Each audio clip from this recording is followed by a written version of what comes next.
시간이 되었습니다. 우리 하나님께서 베풀어 주신 복된 주일, 우리에게 허락해 주신 믿음, 사도신경을 고백함으로 우리의 신앙을 고백하고 우리 예배를 하나님께 드리시겠습니다. 전능하사 천지를 만드신 하나님 아버지를 내가 믿사오며 그 외아들 우리 주 예수 그리스도를 믿사오니 이는 성령으로 잉태하사 동정녀 마리아에게서 나시고 본디오 빌라도에게 고난을 받으사 십자가에 못 박혀 죽으시고 장사한 지 사흘 만에 죽은 자 가운데서 다시 살아나시며 하늘에 오르사 전능하신 하나님 우편에 앉아 계시다가 저리로서 산자와 죽은 자를 심판하러 오시리라.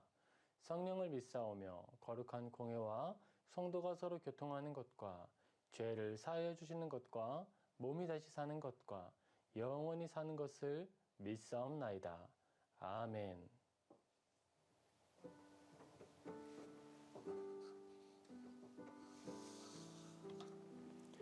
우리 시간 같이 찬양할 텐데요. 주님, 나를 주님께 더 가까이 인도하여 주소서 같이 고백하기 소망합니다. 주께 가까이. 주께 가까이 날 이끄소서 간절히 주님만을 원합니다. 채워주소서 주의 사랑을 진정한 찬양 드릴 수 있도록 주께 가까이 날 이끄소서 간절히 주님만을 원합니다. 채워주소서 주의 사랑을 진정한 찬양 드릴 수 있도록 목마른 나의 영혼 주를 부르니 나의 맘 만져 주소서 주님만을 원합니다.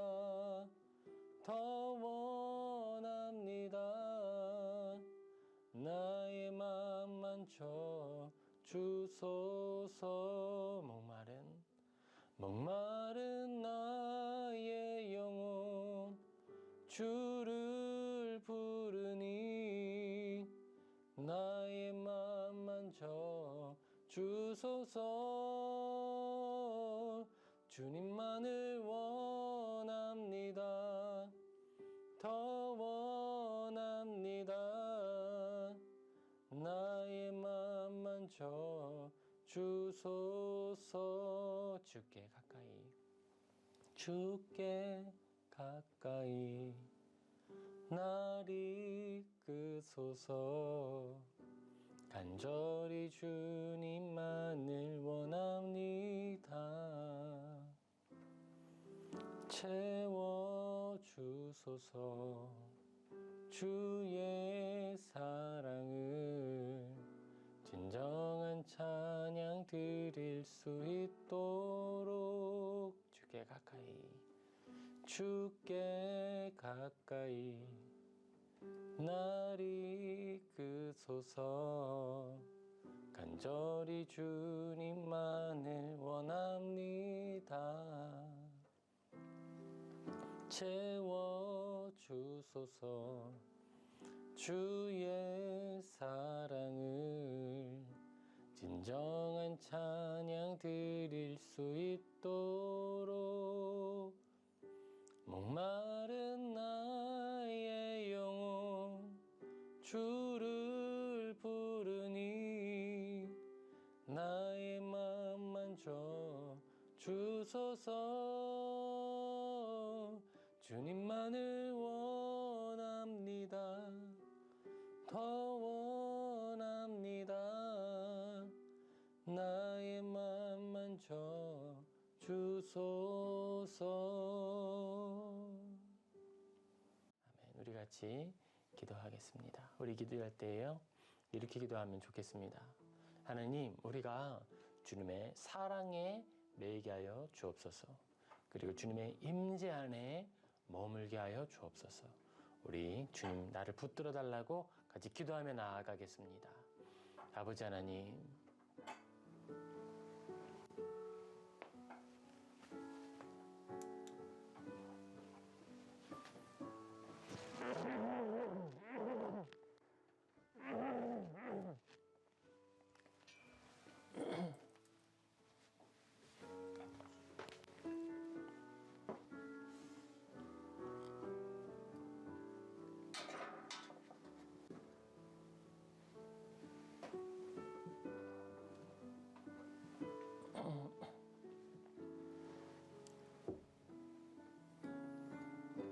주님.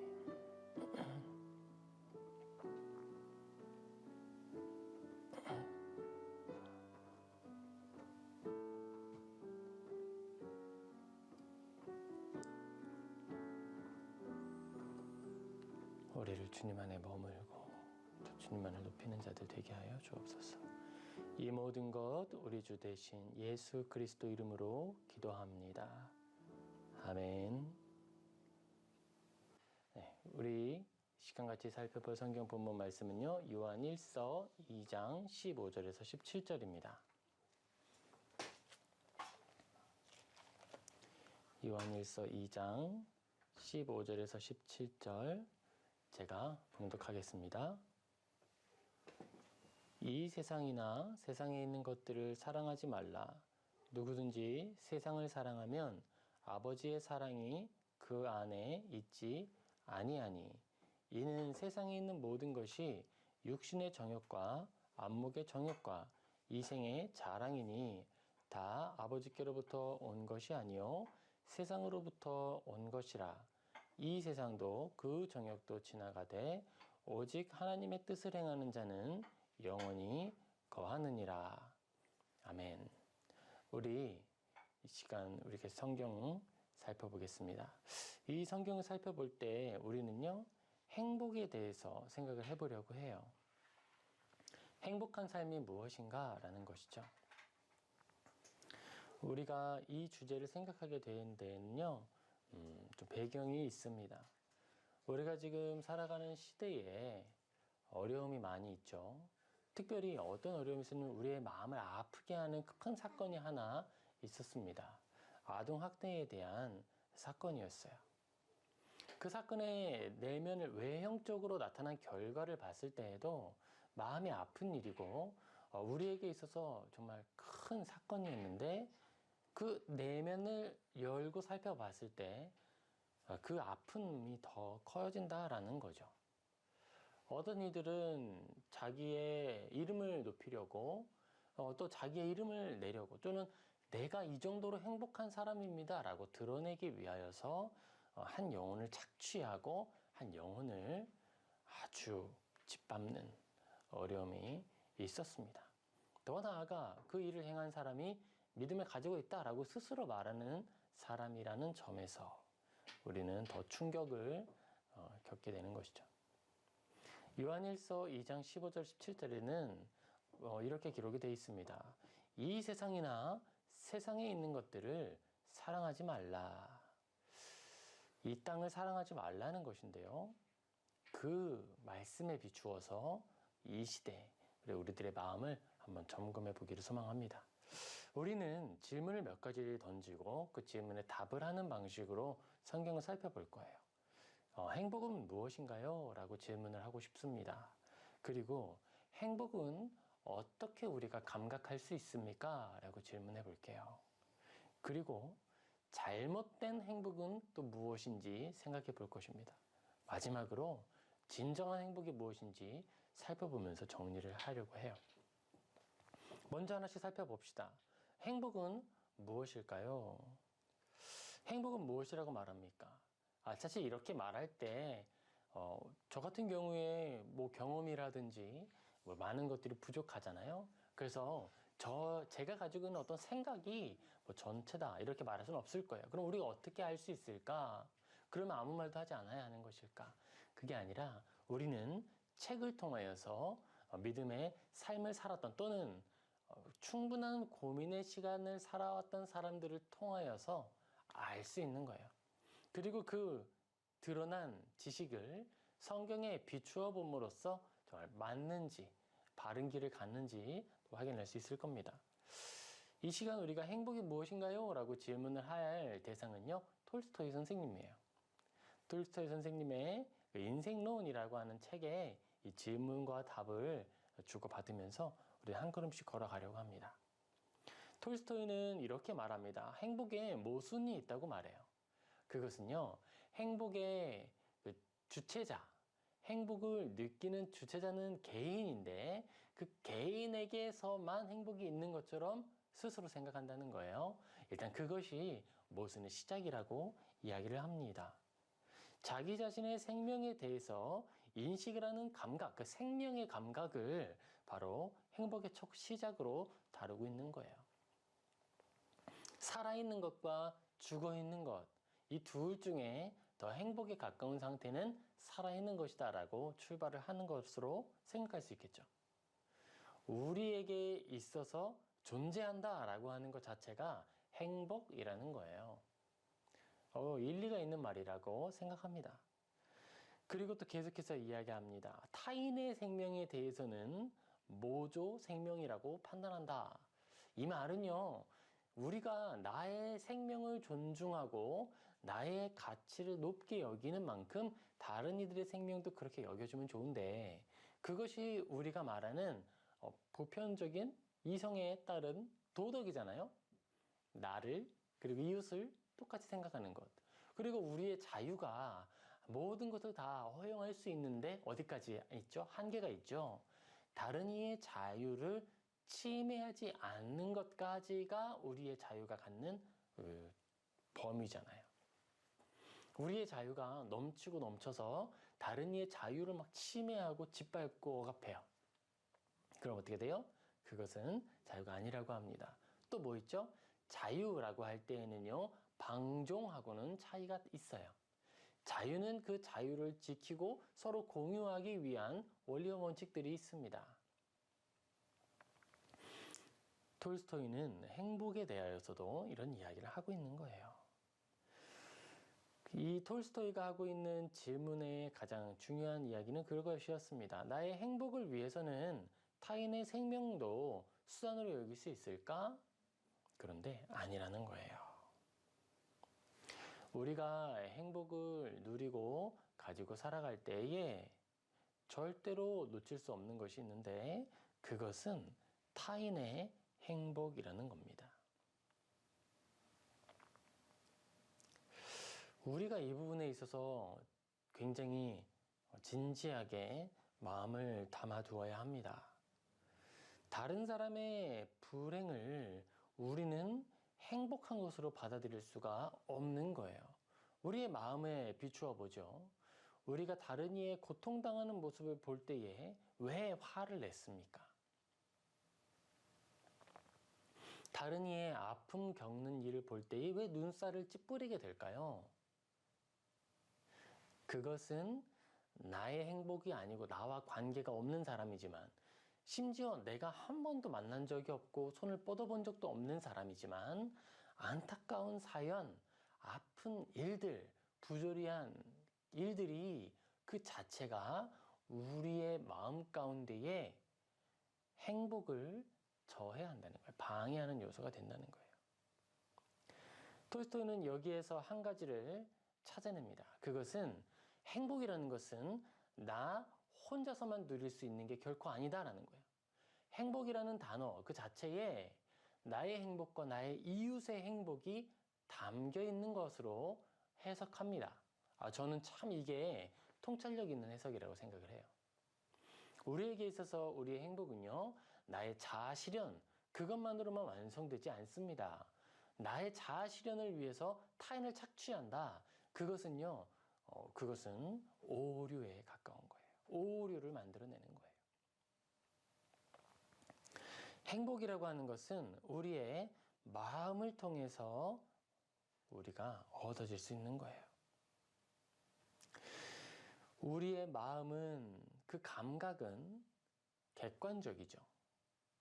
우리의 촉각은요, 껄끄러운 것을 만졌을 때 모든 이들이 거칠다라고 하는 걸 느끼게 되는 거예요.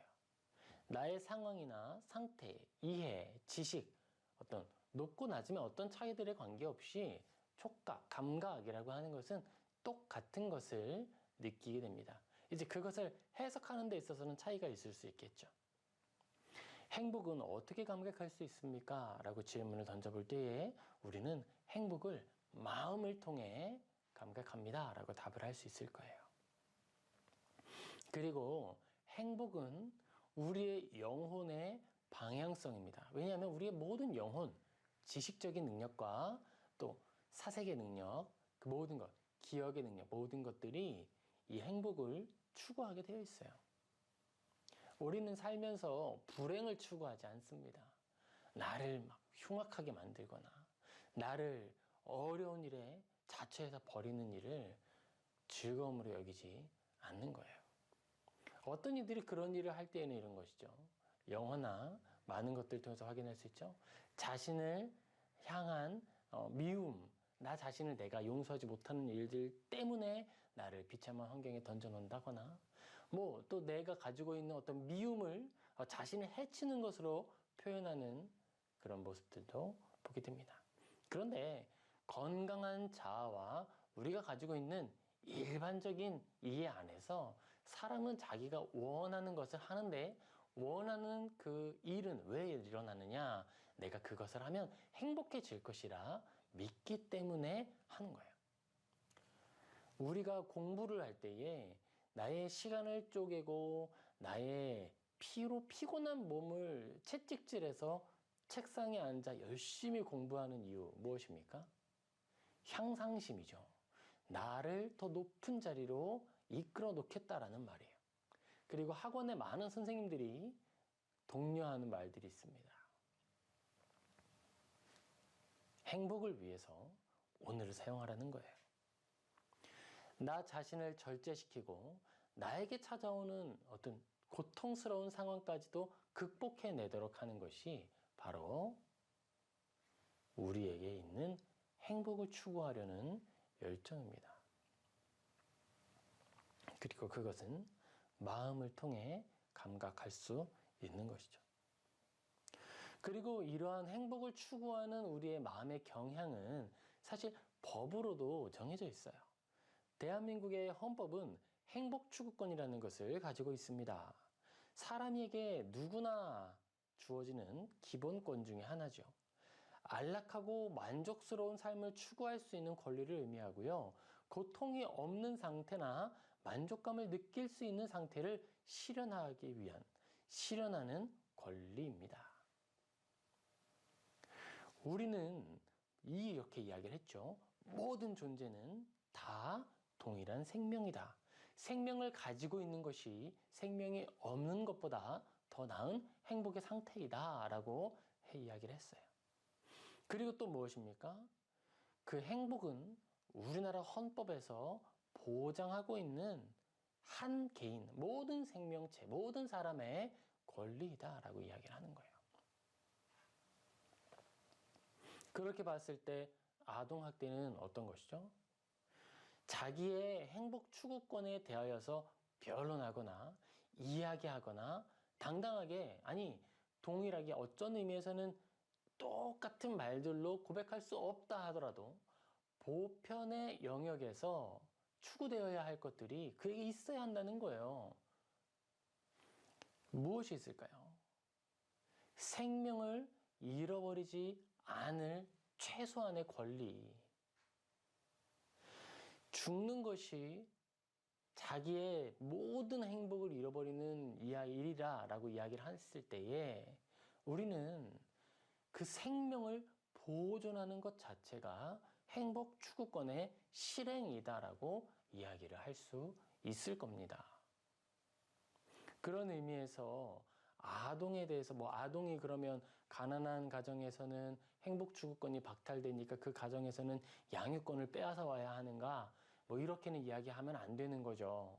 하지만 한 가정에서 그 가정이 재정적으로 풍성한 가정이든지 재정적으로 연약한 가정이든지 그 가정에서 이루어지고 있는 일이 그 생명 한 존재의 건강을 훼손하거나, 그때의 이 건강의 훼손이라는 것은 생명을 위협할 정도의 훼손이 되는 것이죠.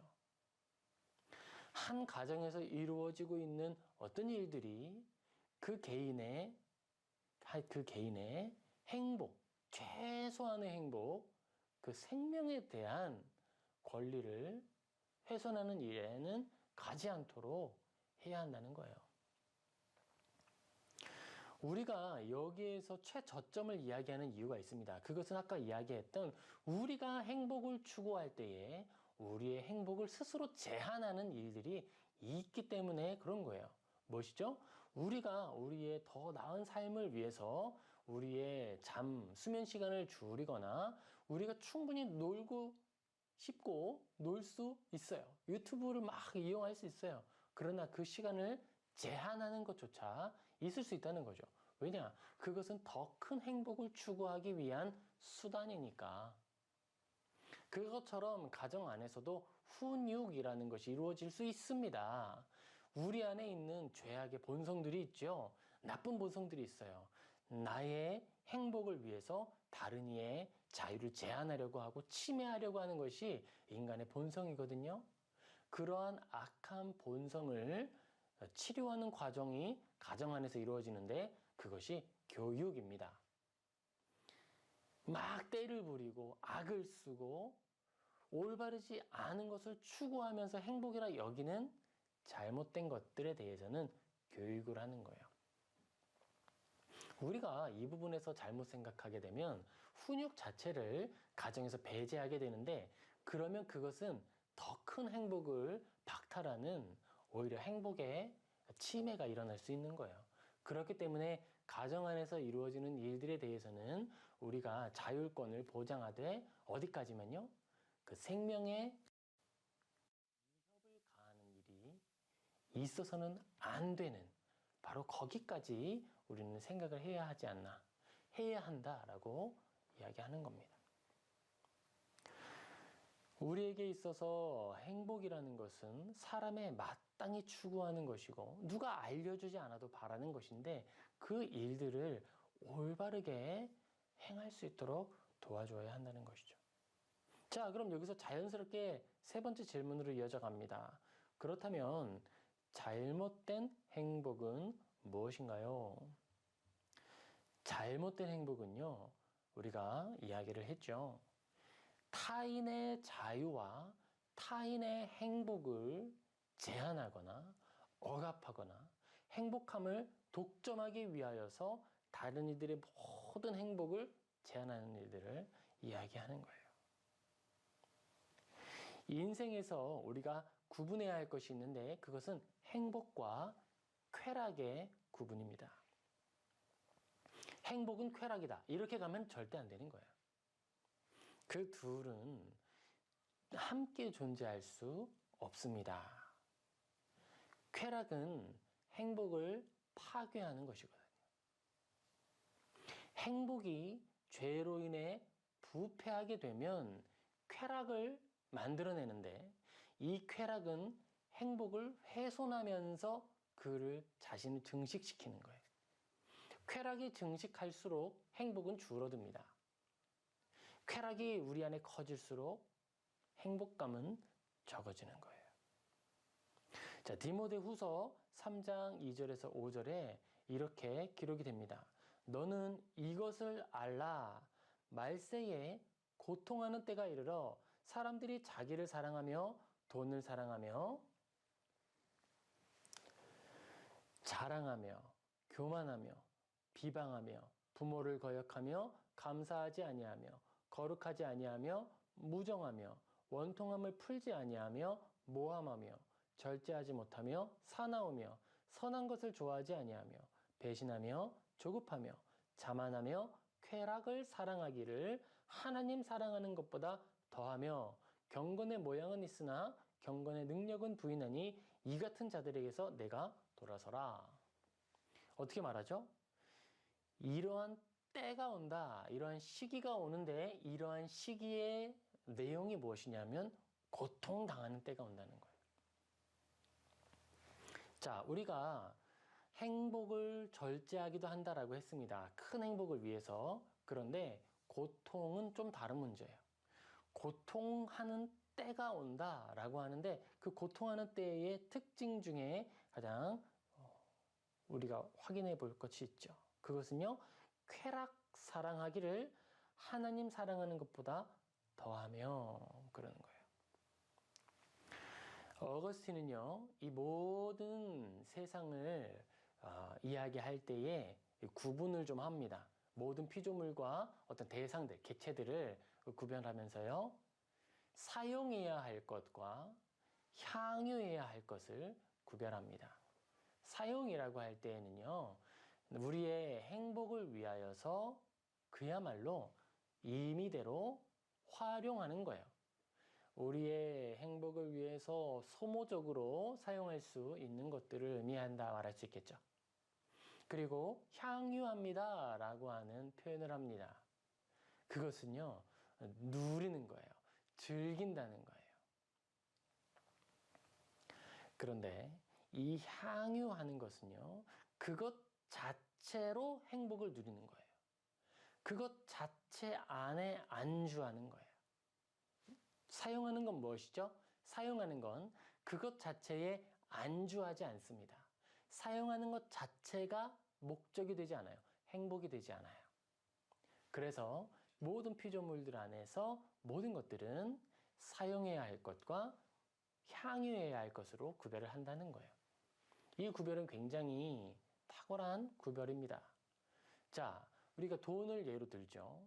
돈을 예로 들었을 때 돈은 어디에 해당하는 걸까요? 사용해야 하는 것입니까? 향유해야 하는 것입니까?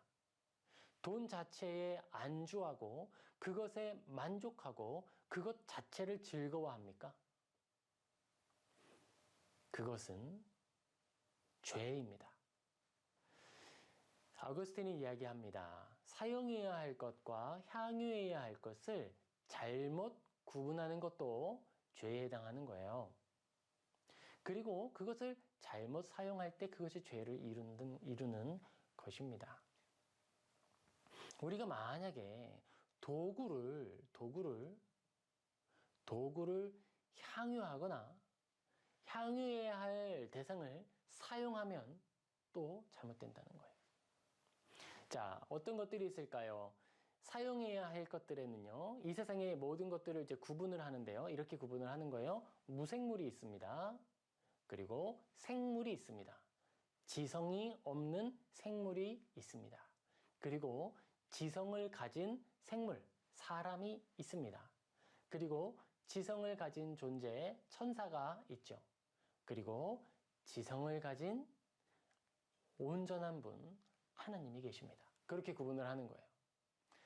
피조물 중에 무생물, 피조물 중에 생물, 그러나 지성이 없는 것들, 그 피조물인데 생물이고 또 지성이 있는 것들, 그리고 하나님께 속한 것들, 이렇게 구분을 할 수 있겠죠. 자, 하나씩 생각해 봅시다. 무생물 어디에 들어갈까요? 무생물이 향유할 것에 갈까요? 사용해야 할 것에 갈까요? 무생물은요, 사용해야 하는 거예요. 무생물을 사용하는데 어떻게 사용해야 합니까? 행복을 추구하기 위하여 사용하는 거예요. 그런데 누구의 행복이죠? 나만의 행복인가요? 아니죠. 행복을 추구하는데 모든 이들의 행복을 위하여 무생물을 사용하는 거예요.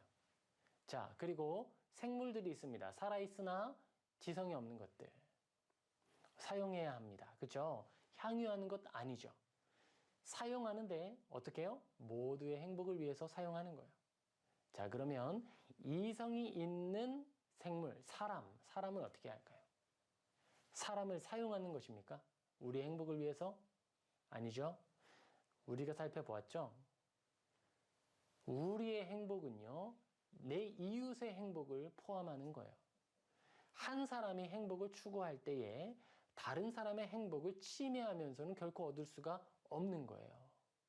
그렇기 때문에 사람은 이 사실을 통해 확인하죠. 사람은 향유의 대상입니다. 믿지 않는 사람이라도 배우자에 대하여서는 향유할 수 있는 거예요. 우리 모두는 배우자에 대하여서 향유하는 거예요. 나의 배우자는 누가 주신 것이죠? 하나님께서 우리에게 주신 것이라 믿고 고백합니다. 나의 아내는 나의 모든 것이에요. 나의 배우자는 나의 모든 것이에요. 나의 배우자를 향유하는 거예요. 배우자 자체로 만족하고 그 안에서 행복을 누리는 거예요. 막 배우자를 변화시키고 새롭게 조립하고 막 그렇게 쥐어짜가지고 나의 행복을 위해 착취하는 것 결코 아닙니다. 배우자는 나의 행복을 위한 도구가 아닙니다. 배우자는 나의 행복을 함께 누리는 나의 행복의 대상이고 사랑의 대상입니다. 그것으로 만족하고 그것으로부터 안주하며 내가 누릴 최상의 기쁨을 누리는 것, 그것이 나의 이웃, 나의 아내, 나와 함께한 사람들이에요. 우리는 나의 친구를 향유합니다. 나의 사랑하는 친구를 사용하지 않아요. 나의 사랑하는 친구를 이용하는 것이 아닙니다. 나의 행복을 위해서 사랑하는 친구를 이용하는 것 아니에요. 무정하며 원통함을 풀지 아니하며 배신하며 나의 사랑하는 이웃을 사용하는 악한 일을 하지 않는 거예요. 나의 친구를 존중하고 나의 친구를 배려하고 나와 함께한 모든 이웃, 고아와 과부, 어린아이들을 사랑함으로써 우리는 행복을 누리고 얻습니다. 그리고 또 어디 있죠? 하나님. 하나님은 사용하는 대상인가요? 결코 아닙니다. 하나님은 우리의 행복을 위해 사용하는 것이 아니라 우리가 그의 행복을 위해서 사용되죠. 우리는 하나님을 향유합니다. 하나님 그 자체로 만족하고 하나님을 사랑함으로써 기쁨을 얻습니다. 제가 하나 이야기를 안 했는데요. 이 네 가지 구분들이 있었잖아요. 무생물, 생물, 사람, 하나님. 이 네 가지 구분 중에서 위에 있는 구별, 위에 있는 등급은 아래에 있는 것들을 사용할 수 있어요. 아래에 있는 것은 위에 있는 것을 향유만 할 수 있습니다.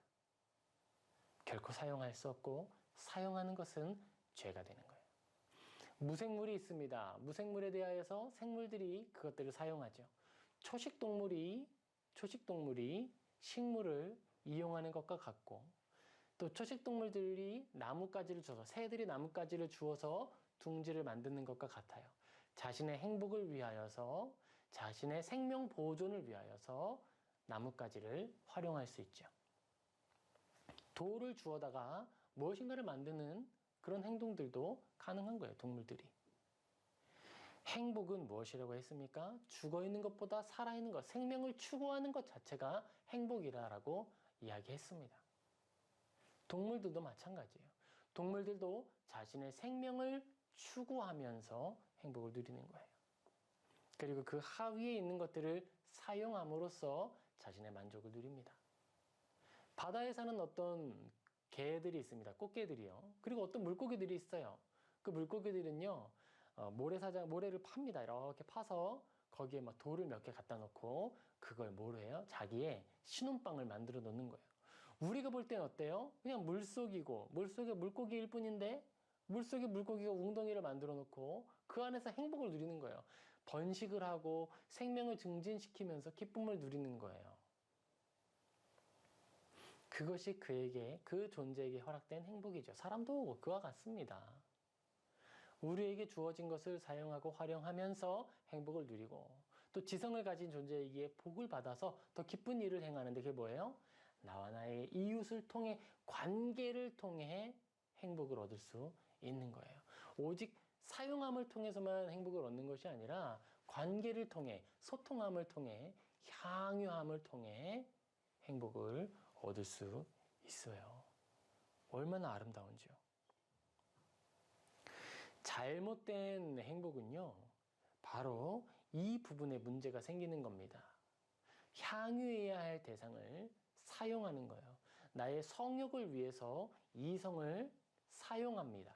그러면서 무엇을 추구해요? 쾌락을 추구하는 거예요. 그 쾌락을 추구할 때에 파괴되는 게 있어요. 그건 뭐예요? 향유함이 파괴됩니다. 서로를 향해 인격적인 소통과 교제와 나눔과 정말 진정한 사랑을 통해 누리는 큰 기쁨이 쾌락에는 없어요. 그렇기 때문에 그 쾌락에는 행복이 존재할 수 없다라고 이야기를 하는 거예요.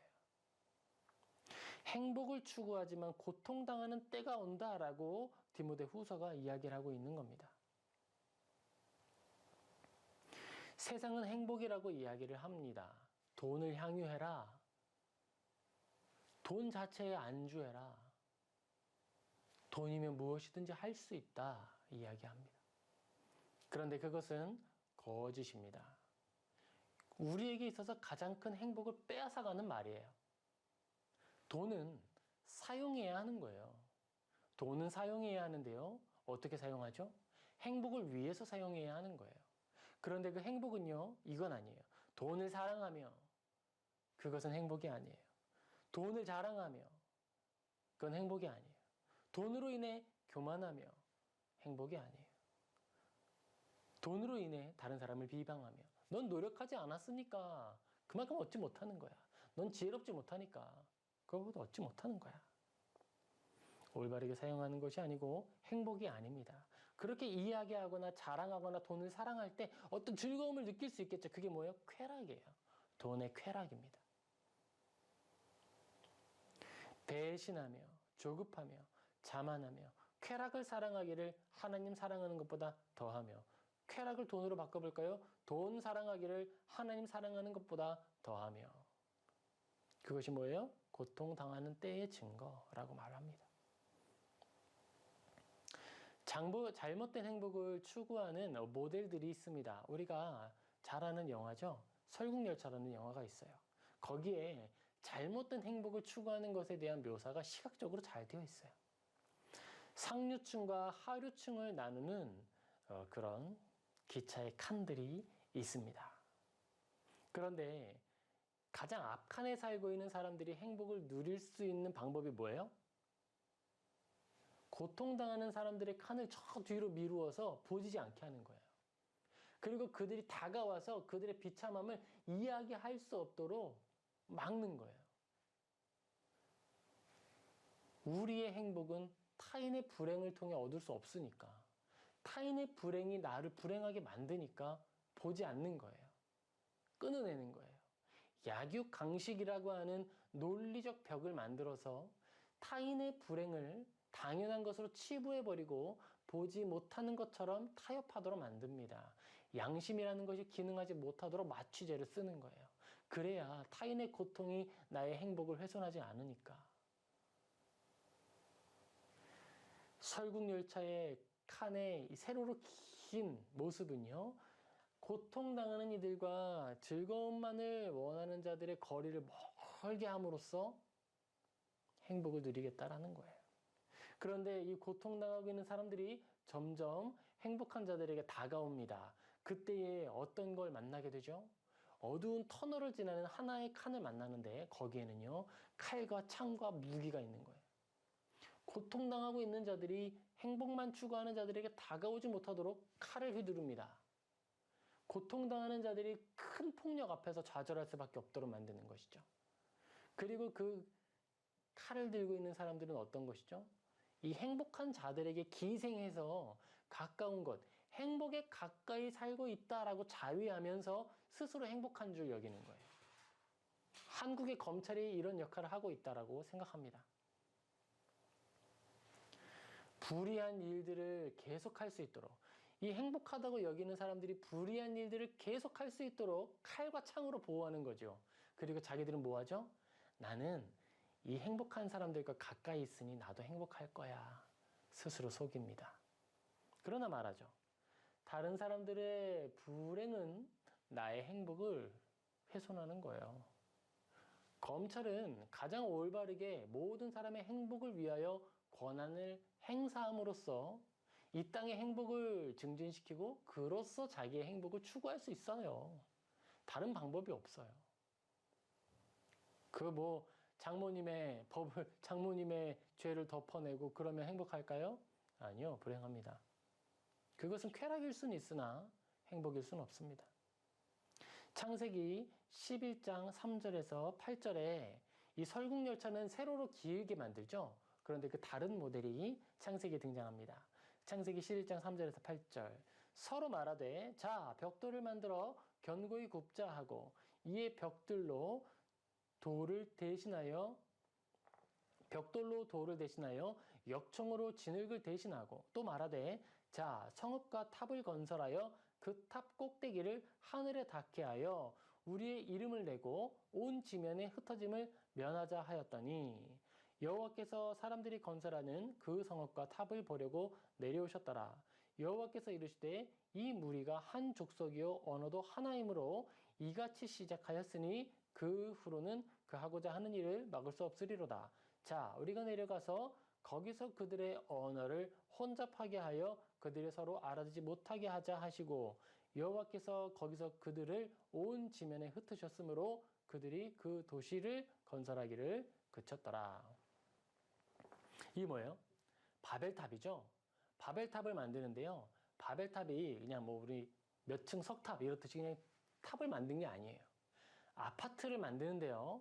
아파트를 만드는데 그 아파트가요. 서울만한 거예요. 한국만한 거예요. 아시아만한 거예요. 아파트를 쌓는데요. 아파트에 큰 외벽을 만들고요. 내벽을 만들고요. 그것이 나선형을 이어서 점점점 하늘을 향해 올라가도록 만드는 겁니다. 그 한 타워, 그 탑, 바벨탑, 그 탑 자체가 건축물이며 그 안에 주거가 가능한 구조가 되는 것이죠. 모든 사람이 그거를 만들겠다라고 하는 거예요. 자, 이게 완공됐으면 어떻게 됐을까요?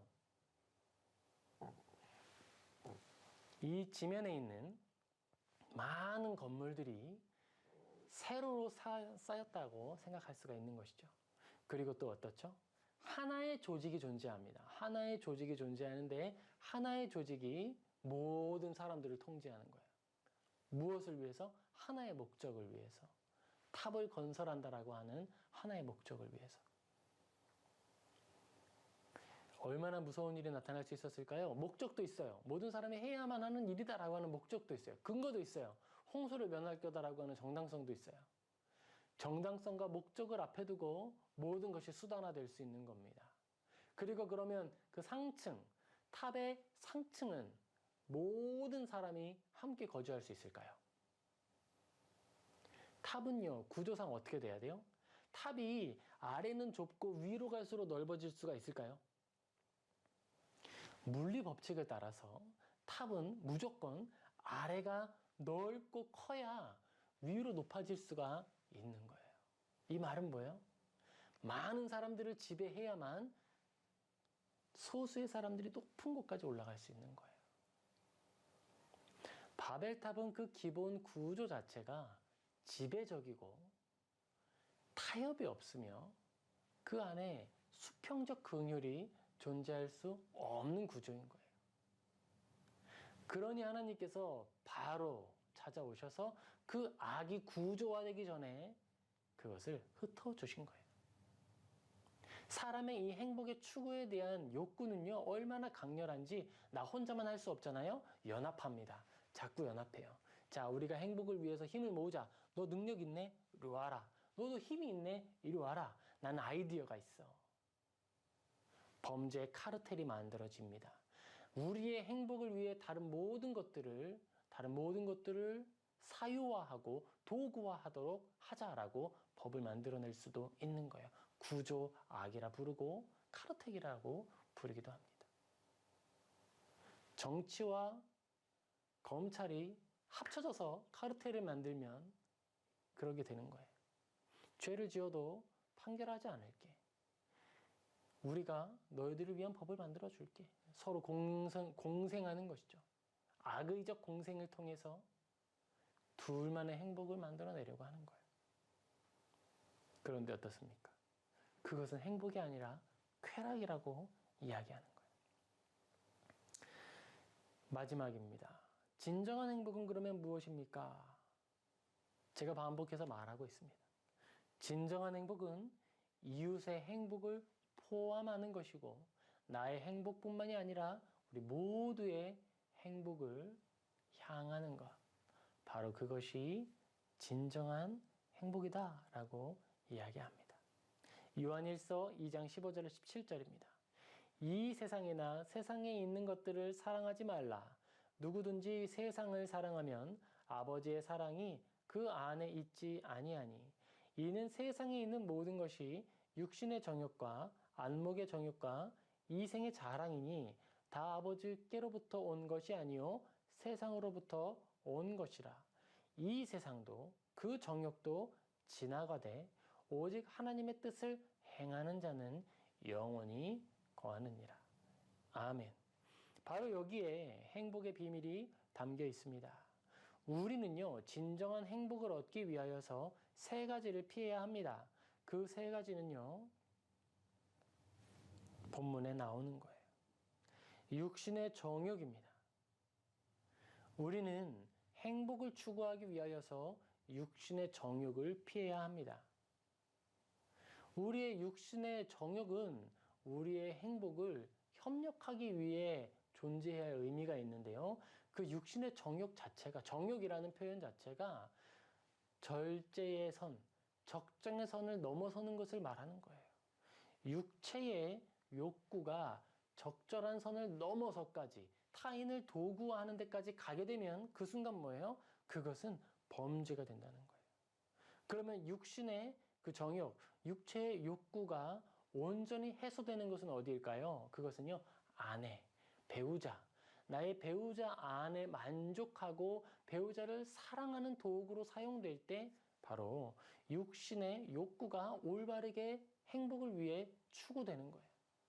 우리 육신이 가지고 있는 그 욕구는요, 행복을 위해 사용되는 거예요. 자녀를 이 땅 가운데 존재하도록 하는 가장 기본의 원리 무엇입니까? 결혼의 원리죠. 결혼의 법칙과 내 아내와 한 몸을 이룬다라고 하는 원리 안에서 우리 인간의 이 생명 욕구, 이 육체의 욕구는 올바르게 사용될 수 있는 거예요. 행복을 추구하는 거예요. 생명을 잉태하는 거예요. 바로 그것입니다. 그리고 우리가 무엇을 피해야 합니까? 안목의 정욕. 내가 많이 가진 것으로 부유함으로 기뻐하고 만족합니다. 그런데 거기서 그치지 않죠. 자랑해요. 무엇 하죠? 비방해요. 또 무엇을 합니까? 교만해집니다. 그게 바로 행복을 추구해야 할 우리의 소유, 우리의 소유와 우리가 가지고 있는 아름다운 것을 분별하는 능력, 안목이라고 부르죠. 아름다운 것을 구별할 수 있는 능력이 과도하게 사용되면, 제한된 영역을 넘어서서 사용되면 쾌락으로 변질되고 그것이 우리의 행복을 깨뜨리는 거예요. 아름다움을 구별할 수 있는 능력, 그것을 어떻게 사용해야 하는 걸까요? 나의 기쁨만이 아니라 나의 이웃의 기쁨을 위해서 사용하는 거예요. 이런 말이 있더라고요. 다른 이의 그릇을 살필 것은요, 그 이유는 한 가지라고.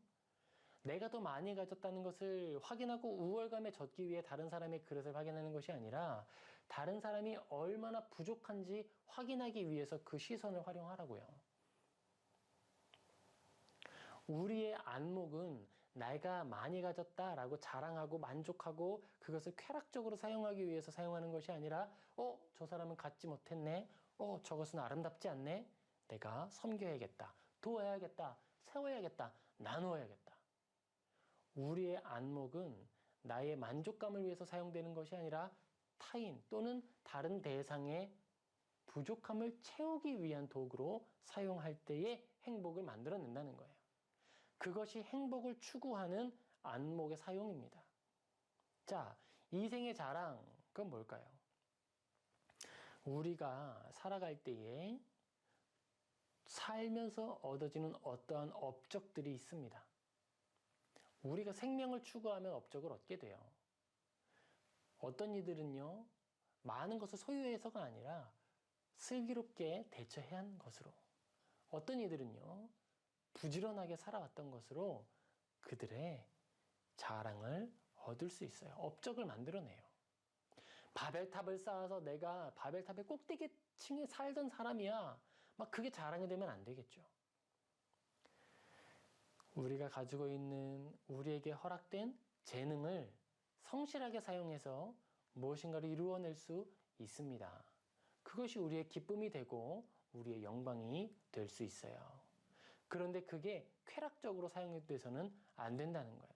하나님께서 우리에게 주신 재산이고 재능이지 내가 그걸 창조해낸 건 아니잖아요. 내가 눈 떠보니 나의 부모님이 주어진 것이고 나를 이 시대, 이 시간, 이 자리로 보내신 이가 있는데 교만할 것이 무엇이 있겠습니까? 그저 우리는 뭐예요? 주어진 재능을 사용하는 것이죠. 어떻게 사용하죠? 나 이웃의 행복을 위하여서, 이웃의 행복을 위하여 사용하고 우리의 행복을 위해서 사용하는 것.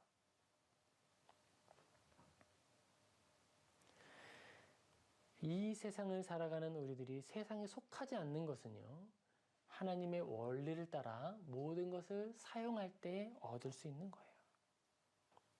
그리고 요한 1서 2장 17절에 이렇게 기록됩니다. 이 세상도 그 정욕도 지나가되 오직 하나님의 뜻을 행하는 자는 영원히 거하느니라. 여러분, 최소한의 행복이 무엇이라고 했죠? 제가 죽는 것보다 생명을 추구하는 것이 행복이라고 이야기했죠. 여러분, 언젠가 우리는 죽습니다. 우리의 행복은 언젠간 박탈됩니다. 그런데 그걸 아십니까? 하나님 안에서 우리의 행복은 영원히 보존됩니다.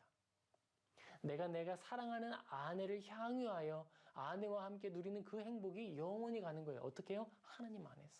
그게 가정의 복되는 거예요. 내가 사랑하는 아내, 그 사랑하는 아내를 통해 내가 사랑을 추구했더니 나의 육체의 생명력, 그 육체가 원하는 육체의 욕구, 그것을 나의 아내를 향하여서 열렬히 행하였더니 생명을 얻어요. 그래서 그 생명이요, 어떻게 돼요? 나의 사랑할 대상이 되잖아요. 그 사랑할 대상과 살아가는 거, 이 땅을 살아가는 동안에. 그리고 죽어요. 죽는데요, 죽음이 끝이 아니에요.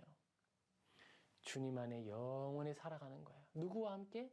사랑하는 나의 아내와 함께, 자녀들과 함께, 사랑하는 이웃들과 함께 살아가는 거예요.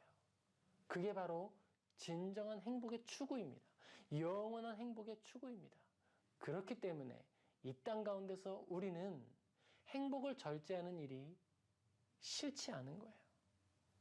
이 땅 가운데 좋은 직업을 얻기 위해서도 절제한다면서요. 영원한 행복을 얻기 위해 절제하는 게 어떻게 기쁘지 않습니까? 물론 하나님이 우리를 수도승으로 만들지 않았어요. 하나님이 우리한테 머리 깎고 저리로 올라가라고 하지 않아요. 저리로 올라가라고 하지 않는 거예요. 하나님이 우리에게 하루 한 끼만 먹고 일주일에 5번 금식하라고 안 하잖아요. 다 먹고 누리라고 하지 않습니까? 마태복음 6장 34절에 예수님께서 말씀하십니다. 이러므로 내일 일을 위하여 염려하지 말라. 내일 일은 내일이 염려할 것이요 한날의 괴로움은 그날로 족하니라. 오늘 주어진 일에 만족하고 감사하며 살아라는 거예요. 오늘 시간이 있어서 아이들과 장난감을 만들 수 있어요? 만드세요. 즐겁게 그 시간을 사용하세요.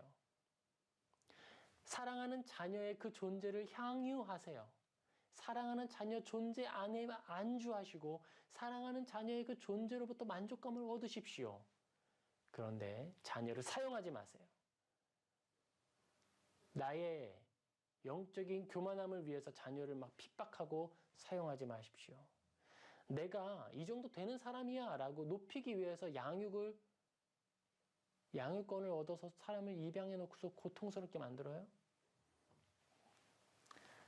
쾌락을 추구함으로써 행복을 포기한 아주 대표적인 사례가 되는 것입니다. 우리에게 주어진 시간을 사용하여 자녀와 아내, 아이들을 향유하십시오. 끝까지 사랑해 주시고 행복을 추구하십시오. 그리고 무엇보다도 그 온전한 그 가족 안의 행복이 영원에 이를 수 있도록 하나님을 사랑하시기를 주님의 이름으로 축복합니다. 같이 기도하겠습니다. 사랑 은혜가 충만하신 아버지 하나님 감사합니다. 우리가 이 땅 가운데 살아가면서 마땅히 사용해야 할 것과 향유해야 할 것을 구별할 수 있도록 은혜를 베풀어 주시옵소서. 아버지를 사랑함으로써 생명을 얻는 우리의 모든 노력이 헛되지 않음을 알도록 지혜를 내려주시옵소서. 아버지 하나님께서 우리에게 허락하신 모든 이웃들을 사랑하고 그들과 함께 행복을 추구함으로써 이 땅 가운데 끝없는 사랑을 행복을 누리고 주님 나라 가서 칭찬 듣고 또 행복함을 누릴 수 있도록 은혜를 베풀어 주옵소서. 주님께 우리의 마음과 삶을 온전히 올려드리며 예수님의 이름으로 기도합니다. 아멘. 우리 같이 하나님께 감사하며 봉헌하시겠습니다. 찬송가 213장 같이 찬양하겠습니다. 나의 음성 들으니 주여 받아주셔서 주의 진리 말씀만 전파하게 하소서. 나의 보화 드리니 주여 받아주셔서 하늘나라 위하여 주 뜻대로 쓰소서. 나의 시간 드리니 주여 받아주셔서 평생토록 주 위에 봉사하게 하소서. 아멘. 우리 봉헌 기도하겠습니다. 아버지 하나님, 우리에게 허락하여 주신 생명, 재능, 환경, 모든 것이 주님께로부터 왔음에 감사를 드립니다. 아버지께 이 모든 것에 감사하며 그 중에 일부를 떼어 주님 올려드리오니 주님 받아 주시옵소서. 아버지, 이 예물을 주님께 올려드리는 모든 이들의 마음 가운데 주님을 향한 사랑이 더 커지게 하여 주옵시고, 주님께서 주시는 복의 그 은사가 무엇인지, 그리고 주님께로부터 받은 것들을 바르게 사용함으로 하나님께 영광 돌리고 이 땅 가운데 행복을 추구하는 큰 은혜의 은사가 모든 사람들에게 나타나게 하여 주시옵소서.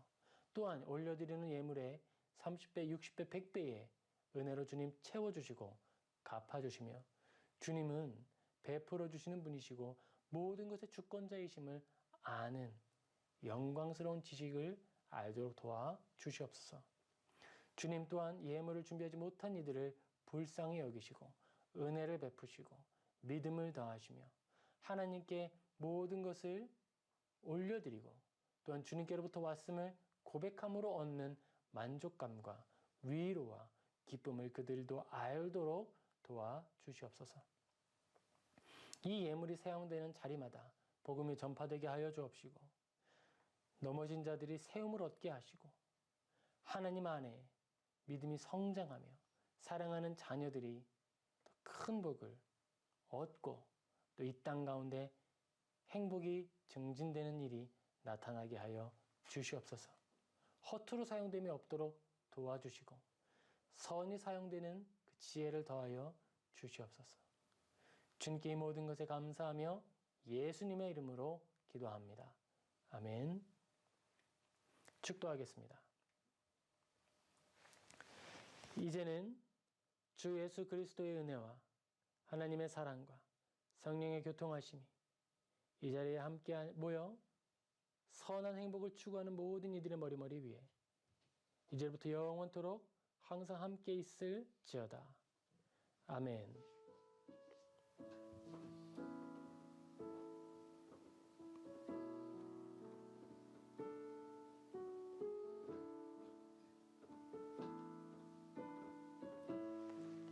아멘. 이것으로 예배를 모두 마치겠습니다. 길 위의 교회는 금요일 8시에서 9시, 주일 아침 11시에서 12시 하나님께 예배를 드립니다. 모든 이들 가정에서 예배할 때에 하나님과 만나고 동행하시며 큰 위로와 은혜의 역사 나타나기를 기도합니다. 감사합니다.